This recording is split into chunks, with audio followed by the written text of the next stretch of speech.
చెల్లిపోని మమతల్లకి చెల్లెలు సీతమ్మరా తాళికట్టు బావయ్యే తారక రామయ్యరా కుళ్ళిపడ్డ కన్నెలకి పెళ్ళీడు పాపలకి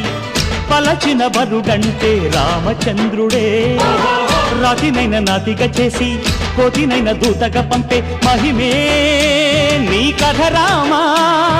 ఓ మాట ఓ సీత ఓ బాణమన్నావు ధర్మానికే నీవు దైవానివైనావు అన్నంటే నీవంటూ ఆదర్శమైనావు కన్నోళ్ళకే నీవు కన్నీళ్లు తుడిచావు ఆకాశ పందిళ్ళు భూలోక సందళ్ళు ఓ రామని పెళ్లికే మా ఊరి దేవుడు అందాల రాముడు మా తల్లి సీతమ్మకు శ్రీరాముడు దేవుడు